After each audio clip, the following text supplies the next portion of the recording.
প্রযুক্তির বড়াই করতেছেন, অ্যালগরিদম ছাড়া প্রযুক্তি অচল। আপনি ল্যাপটপ খুলতে পারবেন না, টাইপ করতে পারবেন না। যে বইটা ইসলামের এগেনস্টে লিখেছেন ওই বইটা টাইপ করতে পারবেন না যদি অ্যালগরিদম না থাকে। আর সেই অ্যালগরিদম আবিষ্কার করেছেন একজন মুসলিম মনীষী। মেডিকেল সায়েন্সে যাবেন, মেডিকেল সায়েন্সের যত থিওরি আছে ইবনে সিনার বইয়ের উপর দাঁড়িয়ে আছে। আর বইয়ের উপরে এই যে আপনি ফিলোসফিক্যাল থটসের কথা বলেন, দার্শনিক মতবাদগুলোর কথা বলেন, আপনি ইমাম গাজ্জালির বাইরে যেতে পারবেন না।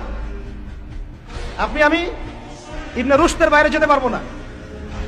আপনি অ্যাস্ট্রোফিজিক্সের কথা বলেন, কেমিস্ট্রির কথা বলেন, জাবির ইবনে হাইয়ান ছাড়া কেমিস্ট্রি অচল। তোমরা এগুলো জানো না? জীববিজ্ঞান এরা পারবে?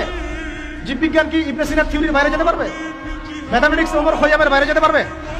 আল খাওয়ারিজমির বাইরে যেতে পারবে? ইবনে রুশদের বাইরে যেতে পারবে? এরকম বহু নাম বলতে থাকলে সারা রাত যাবে, আমার নোট করা আছে। এমন কোন সাবজেক্ট নাই। এখনকার বিশ্বের চলমান শিক্ষানীতি নিয়ে এত কথা বলছেন, শিক্ষানীতি এইটা ওইটা, ইসলাম, সেকুলারিজম, ডেমোক্রেসি ইত্যাদি, কোন সাবজেক্ট আপনি এই বিশ্বে চালাতে পারবেন না যে সাবজেক্টের গোড়ায় কোনো না কোনো মুসলিম মনীষীকে খুঁজে পাবেন। বিশ্বকে আমরা করে দিলাম, বিশ্বকে কারা করে দিল? এইভাবে 1-2 বছর নয়, প্রায় 1200 বছর। কত বছর? প্রায় 1200 বছর এই পুরো বিশ্বটাকে আমরা শাসন করেছি। শুধু শিক্ষানীতি নয়, আমরা অর্থনীতি শাসন করেছি, আমরা পলিটিক্যাল অ্যাফেয়ার শাসন করেছি, রাজনীতি শাসন করেছি। ওরা আমাদের জমিতে থাকতো, ট্যাক্স দিয়ে, কর দিয়ে থাকতো। ওরা ইহুদি খ্রিস্টানরা আমাদের জমিতে থাকতো ট্যাক্স দিয়ে, কর দিয়ে। আর আজকে আমাদের ওদের কাছে লোন চাইতে হয়, ওরা শর্ত আরোপ করে। কোথায় আসছে আমরা চিন্তা করছেন? ইতিহাস সেই কবে ভুলে গেছে? শিক্ষার আপনি যে সেক্টরে যাবেন, আপনি গিয়ে দেখবেন সেখানে কোনো মুসলিম মনীষীর অবদান আছে।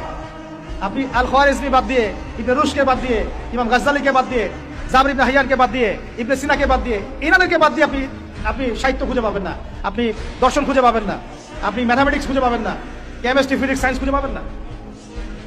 এখন আমাকে বলেন, ওই সময়কার এই মনীষীরা কি ইসলামী শিক্ষাটাকে বাদ দিয়ে শুধুমাত্র বৈষয়িক শিক্ষায় শিক্ষিত ছিলেন, না ইসলামী শিক্ষার সাথে বৈষয়িক শিক্ষা দুটোই শিখেছেন? কোনটা বলেন?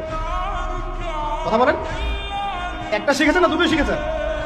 এখন এই সিলসিলা চলতে চলতে চলতে এই 1914 সাল থেকে নতুন একটা নিউ ওয়ার্ল্ড অর্ডার শুরু হলো। সকলে কি বললাম? New world order, new world order. আসলে 1914 থেকে না, আমি ভুল বলেছি, এটা ফরাসি বিপ্লব থেকেই শুরু হয়েছে। আর ফরাসি বিপ্লব হয়েছে 1789 না, 1789। এই যে 221 বছরের মতো এই সময়টুকুতেই নতুন একটা ওয়ার্ল্ড অর্ডার এসেছে। কারা দিচ্ছে অর্ডার? ওই ইহুদি খ্রিস্টান সভ্যতা, পশ্চিমারা। কারা দিচ্ছে? ওই ইহুদি খ্রিস্টান সভ্যতা, পশ্চিমারা। নতুন অর্ডার। ওরা রাজনীতির ভিত্তি সাজিয়ে দিয়েছে, ওরা খিলাফাকে ধ্বংস করেছে, ওরা ওদের তন্ত্রমন্ত্র দিয়ে মুসলিম দেশগুলোকে বিভক্ত করেছে। প্রত্যেকটা দেশের ভিতরে ভিতরে ওদের মন গড়া মতবাদগুলো ঢুকিয়ে দিয়েছে, প্রত্যেকটা বিষয় তারা ইন্টারফেয়ার করে। ওরা যে অর্থনীতি দিয়েছে ওইটার উপর বিশ্ব দাঁড়িয়ে আছে, ওরা যে মিডিয়া প্রযুক্তি দিচ্ছে ওইগুলোর উপরে আমরা চলছি, ওরা যে শিক্ষার কথা বলছে ওই শিক্ষা আমাদের মধ্যে ঢুকানো হচ্ছে। ওরা একটা গডলেস নাস্তিক জেনারেশন তৈরি করেছে, ওইটা আমরা সৃষ্টি করার চেষ্টা করছি।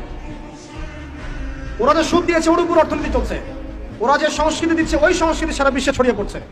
ওরা যে পর্নোগ্রাফি চালু করেছে এটা সারা বিশ্বে ছড়িয়ে পড়েছে। ওরা যে মাদকগুলো চালু করেছে সারা বিশ্বে ছড়িয়ে পড়ছে। ওরা যে সংস্কৃতি, বেহায়াপনা, জেনা, প্রিমিক্সিং, সমকামিতা, ট্রান্সজেন্ডার, একটা একটা ইস্যু ছাড়ছে, আস্তে আস্তে সারা বিশ্বে এগুলো ছড়ায় পড়তেছে। শিক্ষানীতির বাইরে নয়, ওই জিনিসটাই বাস্তবায়ন করার চেষ্টা আমরা আবার নতুন করে করছি। এটা নিউ ওয়ার্ল্ড অর্ডার বাস্তবায়ন করছি আমরা লাস্ট 100 বছর থেকে বেশি। এই করতে করতে করতে শিক্ষা এখন 2 ভাগে ভাগ হয়ে গেছে। ভাই, একটা জেনারেল স্কুল অফ থট বা সেকুলার স্কুল অফ থট, একটা হলো ইসলামিক স্কুল অফ থট। আমার সাথে বলেন, একটা সেকুলার স্কুল অফ থট, একটা Islamic school of thought. Secular school of থটটা এমন ভাবে সাজানো হচ্ছে, শুরুতে বলেছি 20 বছর পড়বেন 20টা সূরা মুখস্থ করতে পারবেন। সোজা কথা, এই শিক্ষার মূল উদ্দেশ্য দুনিয়া, দুনিয়া এবং দুনিয়া।